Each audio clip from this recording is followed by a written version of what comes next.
Hi, I'm Gary. Hello, I'm Leon, the grandfather. We are Gary and... The grandfather. Hey, how are you doing tonight, grandfather? Grandfather's always good. Really good.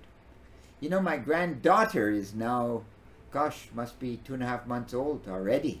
Really? Is that already? Already? Going that fast, you know. Wow, seems like last time I was here, Yeah, I know. you said she was born. Wow, I know. Yeah, amazing how Wow. quickly. Yeah. Life is going on. Kind of the natural progression of life, as they say, right? You know? Yeah, that's so... Yeah. So Maybe not unbelievable. that much, but yeah, it just must be. Yeah, it's been some time, regardless, you know. So, you know, I was thinking to myself the other day, you know, Gary, I'm born in this little town, right? Like you were, little town, and the town had, I think, what you had 2,000, my town had 1,000, right? And we were, I mean, the town was just a pause before nature, if I could describe it that way. Yeah. You know, there was really not a lot of thought about the town because it was so insignificant in nature itself, right? A lot of people were outdoors orientated people. They had trucks and boats, and some of the more affluent had planes, and you know, they were dealing with nature, fishing, hunting, you know, that would, a lot of people hunted and whatever. But those kinds of towns are far and few between now for many, many people. They say about 80% of the population on Earth lives in some form of city, right? Wow. Yeah.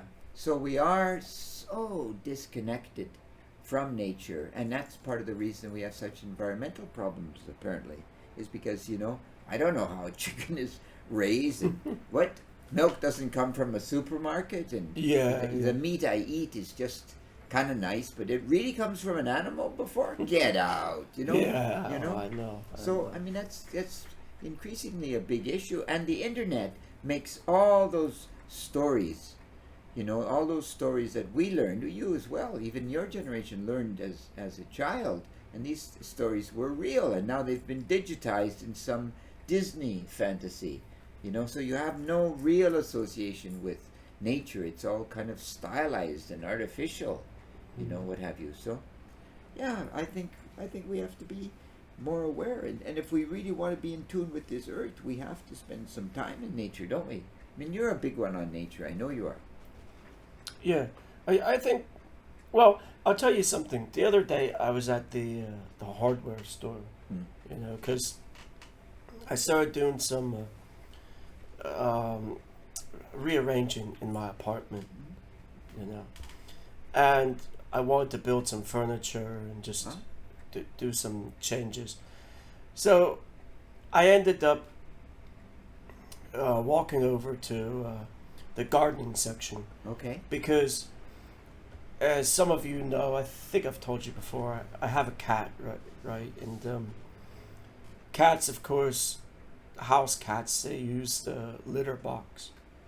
And I just have to accept that in my apartment there has to be a litter box. Unless I can train him to use the toilet. And you can. You can. I've seen videos of this, but it would take a lot of work, and for some reason, I think probably if I were using the toilet and then the cat scratching at the door meowing, meow, meow, because he wants to use it at the same time, that could be a bit problematic. Yeah, but you have 2 bathrooms, though. No, I just have one. So the litter box stays. But I decided that I wanted to get something that I could put to kind of cover around it. So I was at the gardening section and I found a fence, a wooden fence. I thought, okay, this is perfect. I'll put that there. And then I found some fake vines. So the cat's going to respond to the fence. Is So what you're telling me. I put some fake vines there and attached them to the fence. And then the litter box is behind it. Okay. So he knocks. Excuse me, I gotta use the toilet. Pardon me. No. There's a path that he can just go around and he could use it. But you can't see the litter box. Oh, But I started thinking about this then when I was in the gardening section. You laughed, but What if you want to use the litter box? well, Will you be able to find it? Oh Well, no, I love. What's maybe wrong with I you? have Gary, already. Gary, what's Maybe wrong? I have. Gary, grandfather, you won't believe it. I lost the litter box. I couldn't go to the toilet for 2 days. but anyways, the thing is, when I was in this gardening section of this shop, then I saw the fake turf, and the fake grass and the fake flowers and the whole thing. And then, as we know, there's the fake trees, and I thought to myself, well, Yeah. isn't that weird that The gardening section. well, yeah, that's the ironic part. But isn't that weird that as humans, we don't want to take care of these plants, that we don't want to have, a lot of people don't want real plants in the house because they have to water it, they have to take care of it, maybe they attract bugs or Yeah, whatever. Yeah. whatever. Yeah. But they still value the concept of a plant, that they would want rather buy this fake Plant, if you will, or tree. yeah, bush, there's this whatever. fake version for the house. And I just started thinking about it. I thought that's really, really, weird that we value nature to this extent as humans, But we've made it fake. but yeah, we've made it fake. Yeah. That we think, oh, tree, yeah, that's beautiful. Oh, flowers, those are beautiful. But at the same time, for a lot of people, they'd rather have the fake plastic Yeah. versions. Yeah. The devil in me, Gary, has suddenly raised the question: can I have a fake wife? I don't know what's Can't going go on there. there. Can't go there. But she I can don't stand know. beside the fake tree. I don't know what's going on with him. I apologize, guys. I apologize for whatever he says. I don't know. He must. No, Whiskey, drinking whiskey I today. was gonna say Yeah. something, but that won't be nice. That Yeah. won't be appropriate. Yeah. So, Yeah. But it's true though, isn't it? I mean, all jokes aside, is that we've somehow we have this. Your point is, and it's a good one, that we have this intrinsic desire to be a part of nature, but somehow we can supplant this with artificiality, with fakeness. Yeah. Right. yeah. And I honestly believe that's the reason that our Earth is in such dire difficulty, because people do not really touch. They don't touch and they don't touch the real environment. Therefore, the consequences of plastic pollution or environmental pollution or killing of animals, whatever, it's so distant that it means nothing to me. Right? Means nothing to me at all. So and I've become an artificial person. Let's look at the internet, the imagery, right? It just goes on and on and on, right? So what's the solution? I've got some ideas. What are yours? What do you think we should be doing? Let's hear your ideas. No, well, I think, honest to God, I think there should be, there's at an appropriate point, there should be something associated with the natural world. A hike in the park, a hike in nature, something. The bugs and the bees, and really some talk about the importance of natural phenomena like bees and bugs and lizards and rats and all of these things that we see, skunks, all of these things we see that are very accessible to the urban environment. And then at some point there should be a trip to the abattoir. We should see a cow slaughtered and a pig slaughtered and a chicken anesthetized and slaughtered. We should see this. Then, you want to eat meat? Up to you, right? I've seen this. I'm sure you have as well. It's really unpleasant to see it. I watched my grandmother kill chickens on the farm. Really unpleasant. But you associate life with the food you're putting in your stomach, is the point. Then, and you consciously decide, going to be. Like people say, I'm a vegetarian. Why? Oh, I don't like killing animals. You ever seen an animal killed? No. Then how would you know? I watch television. I watched a video. Not good enough.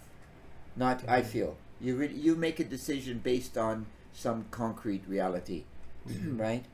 You know, I really do. I really believe that. Then, you know, then you can make a decision, right? So that's one idea, is just somehow subject young people, especially inner city kids, right? But subject them to the natural world. You know, this guru that I saw in India, he said something I never forgot. He said, you really want to get close to nature, find a park, take your socks and shoes off and walk on the grass for 5 or 10 minutes. Just put your feet right on the grass.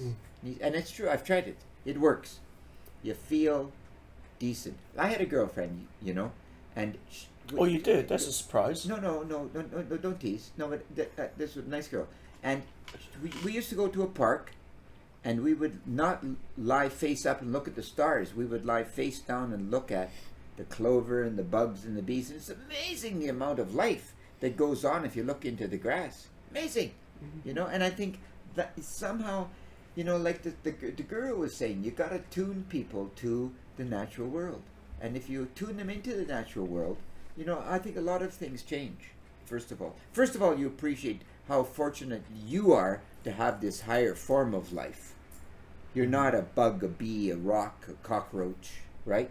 You're the highest form, that we believe at least, other than God. And then you see the necessity of, you know, bees. Interesting phenomenon. Bees now are dying because of pesticides. And just bloody bees, you know? But if they die, 60% of our plants are pollinated with bees. Isn't that something? So the apples, the cherries, the tomatoes, 60%. So when they're gone, we have a choice. We eat those fruits, or we pollinate them in another way. But obviously, they're a necessary part of the natural food chain, these bees. Right? You know, so yeah, I just think expose kids. Kids are smart. Expose them to nature. I think things will change, personally. Well, there's a few things that I think of with what you said about bees. I think that's very much true. I was reading a story one time. I think it was about some kind of vultures, maybe in India or something. Oh, And okay. they had They eat the dead animals, right? well, where they had tried to get rid of them because they're vultures. But yeah, then because they were getting rid of them and the vultures were eating the dead animals, Yeah. then they were having troubles with All sorts of other all sorts of other predators. diseases Yeah, I'm sure. and things like that. Yeah, all because they were getting rid of these vultures, which, well, nobody likes vultures, I think, but at the same time, they serve a role, an important role in the circle of life. You know, if you think about Lion King, Yeah. they serve a very important role, just like bees or cockroaches or any animals, insects do. Even take something like poison ivy. When I was growing up, I hated poison ivy because I'd be out in flower beds pulling the weeds, and I always had to be careful because I didn't want to get the contact dermatitis from Yeah. touching this and getting the oil on my hands. Yeah, yeah. And or other places if you didn't wash your hands carefully. Yeah. Gosh. And gross. so you're thinking to yourself, well, what's the purpose of poison ivy? Like, what good does it serve us? But the berries, some birds eat the berries in the wintertime. Well.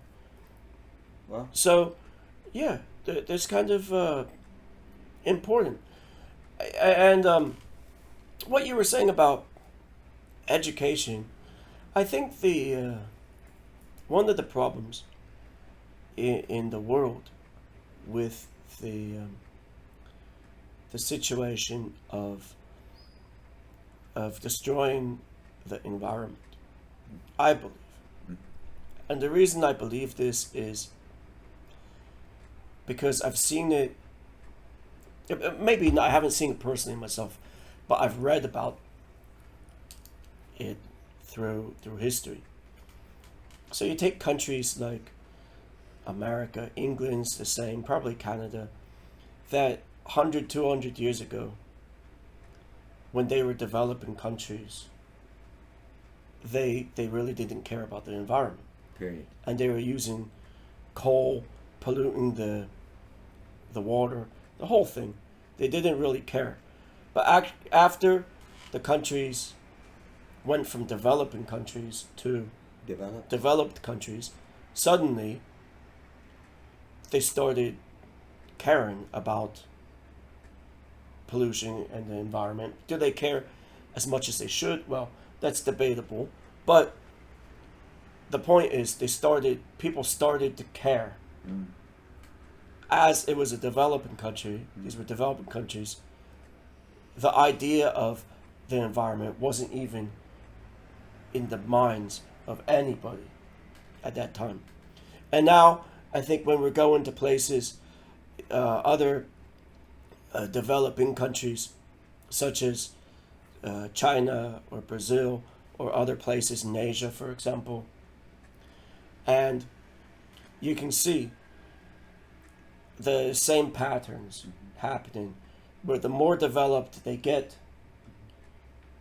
the more people start thinking about, oh, maybe we should try to preserve our native animals, preserve the forests, the trees, the water. But again, is it too little, too late? That would be the question.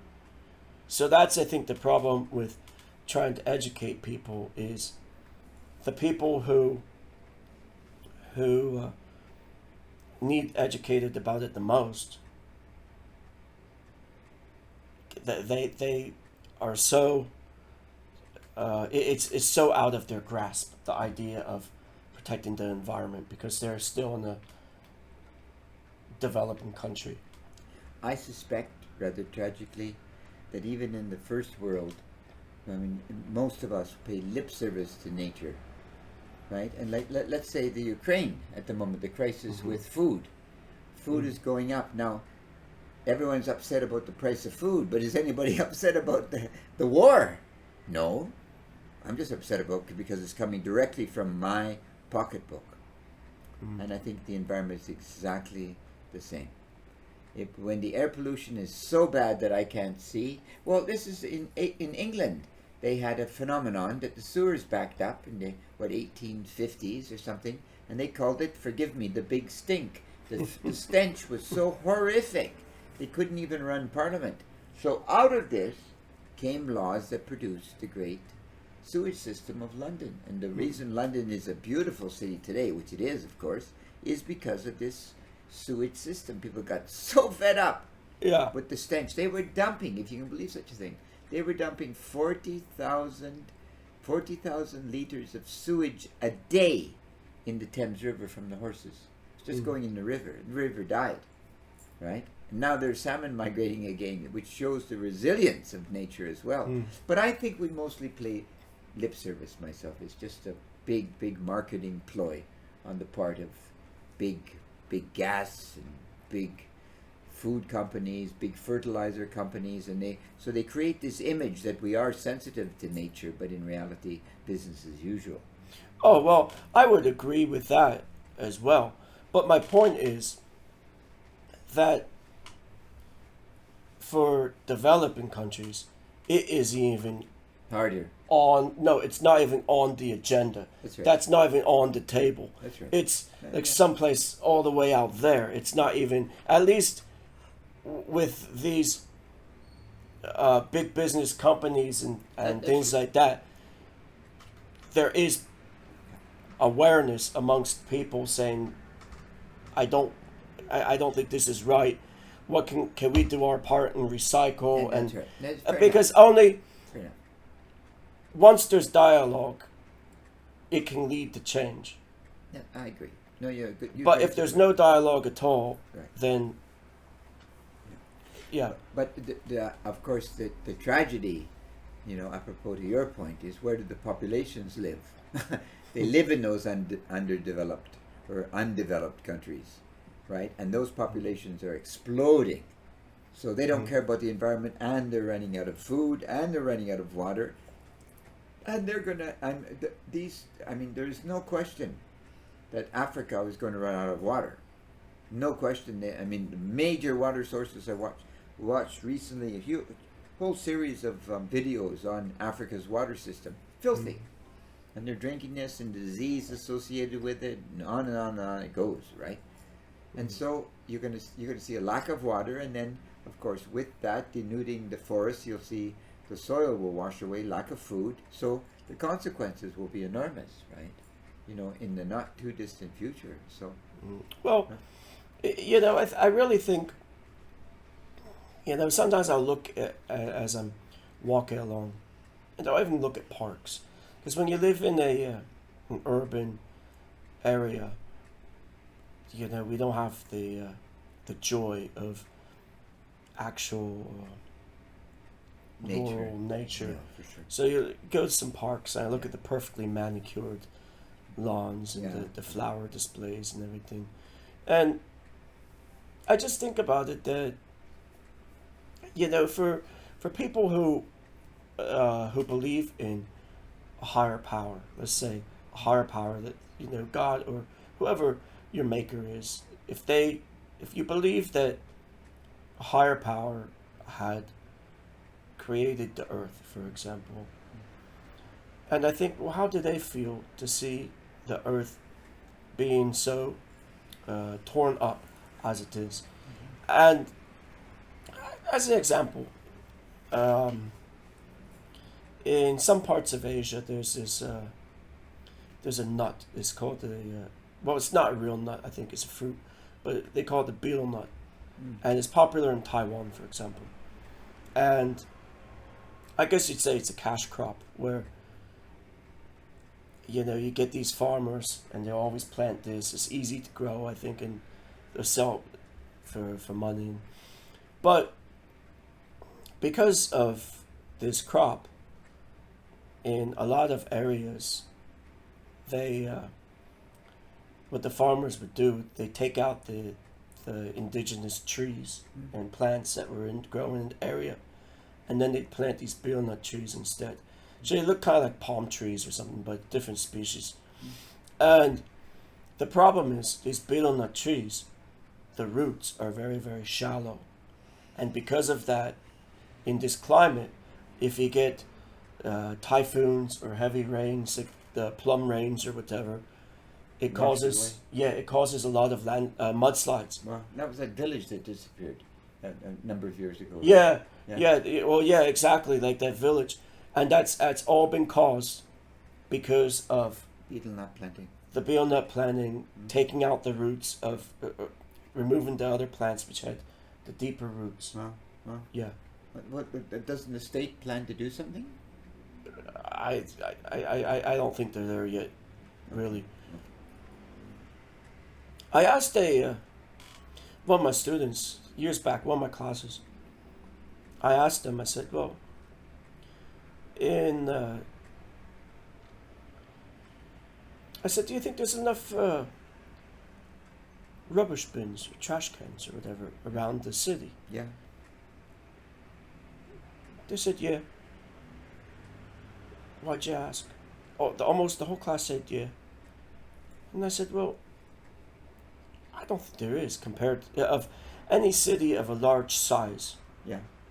That way, I remember when I was in Germany, there was a lot of bins, and they're always divided up. It was a bit overwhelming because they'd have like 4 sections: one for plastics, cans, glass, metal, and then there's a separate one for just for the garbage, trash. And it was really a bit overwhelming the way it was divided up. Everything was divided up. So you'd always be looking over your shoulder, make sure nobody's watching me as I'm putting the things in, because heaven forbid if I put the one in the wrong place. And I know in cities, you know, of substantial size, there should be cans situated in the parks or at shops or whatever, outside shops where you can throw away your garbage. Sure, of course. But in the city I live, they there's not many at all. So it forces you to take your garbage with you. So if you plan an outing, you're just carrying your water bottle or your can or your lunch bag or whatever, you're carrying it with you the whole day. Or I don't do this personally, but Just throw it away. you could do what a lot of people do. Throw it I away. was riding the bus one day, broad daylight, and I get off at the stop, and another guy gets off in front of me, a local guy. First thing he does is he gets off the bus, it takes his milk carton or whatever and just tosses it in the road and keeps on walking, in broad daylight. Yeah. And I just Shocking. thought, phew. I was on as an aside here, I was on a train in India, and I'm speaking to a doctor and his wife, who was a PhD at some university, teacher. So doctor and a teacher, elevated, surgeon, and his wife, right? It sounds like it's going to turn into a joke or something. No, it sounds like a joke. And they're talking to him. They were eating lunch out of a lunchbox. Yeah. And we're on the train, and that's kind of pleasant and nice tonight. No nice people. And a woman just reached over, opened the window, and out! Yeah, blew my mind. And she looked at my face, and I was so shocked, and she said, "Oh, that's what we do in India." But that's not true. They don't do this in India. Increasingly, less and less people do this, right? That's not correct. Well, just this thing about nature, guess this is another thing we talk about, as we finish our night. But for me, when I go back home, or sometimes if I'm cycling around here and get out to the really rural areas, I get to enjoy this as well. It's going to sound really weird, but you know what I really enjoy? You're going to laugh when I tell you. But in the rural area, if I'm going by a farm and I smell manure, that I love that because of the fact that it's real. It's real. I feel alive because I understand this. Yeah. I really do. I understand totally. Yeah. Yeah. I like the smell of earth. I don't, not so much manure, but the farms have a distinctive smell. It's the point. Pig farms are a little stronger. Chicken farms another stench. But it's life is the point. It's not just meat that I'm going to eat later. It's living creatures. But right? you just think, woo, and it just reminds you of this, of my rural roots, absolutely. and back in the countryside. Yeah. Because I never get to smell these kinds of smells anymore. Yeah. Or other times if I'm cycling up in the mountains and if it starts raining or something, I get to smell the fresh water on the and the rocks, kind of the rocks and the plants and the moss and the moss and the molds. I also quite like that. Yeah, me too. Absolutely. And distinctive. As a child, I used to walk in the mountains, and you would get on the coast of British Columbia. You'd get the mist in the mountains, so that was also magical. It would kind of envelop you. It was kind of charming in that sense. So, but I think the point is, Gary, is that we have to somehow in a dynamic way ensure that young people are exposed to more than a concrete city and and this. And I think that's very, very true. Yeah. I was watching a movie this morning called Metropolis by Fritz Lang in 1927. Oh, right? It's the German one. Yeah. You've seen it. The subtitle, Long time right? ago. Long time. And so and 100 years ago they were concerned with this problem of workers and elites and the natural world and et cetera, et cetera. So I guess we still haven't learned, really. But at least we're, like you say, some people are going in the right direction. So, but that's our thoughts. Those are my thoughts for this week. Yeah. Well, I totally agree with you there. I think that, just one last thing, that I'll leave you guys with. But just like I believe a few weeks ago we were talking about slowing down your pace a bit. And I think that with nature, that's a very good way to do it. To stop and take a look at nature Yeah. when you're outside. Yeah. Admire the flowers on the road. Yeah. You know, appreciate the trees. Enjoy the sunshine. Listen to the birds. I see some people where they every day, even if they're in the park, they just have the earbuds in. Terrible. I love music. I really do. I love music. But what for? But Come on. Yeah. sometimes it's nice, even just to hear the sounds of youthful joy, children playing and screaming and running around in the park. You know, people having fun.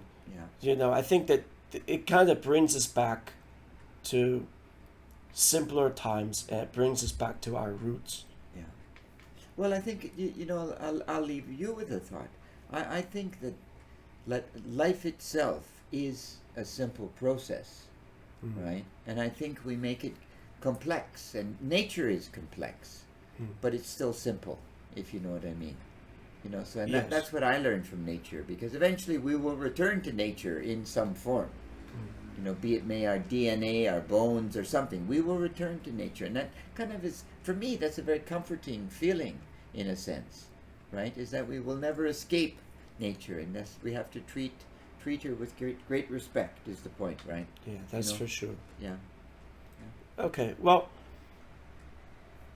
tomorrow go out, take a walk in the park, and Take your socks and shoes off. Try it. all right. Gary out. The grandfather out. God bless. Take care. Bye bye. Bye bye.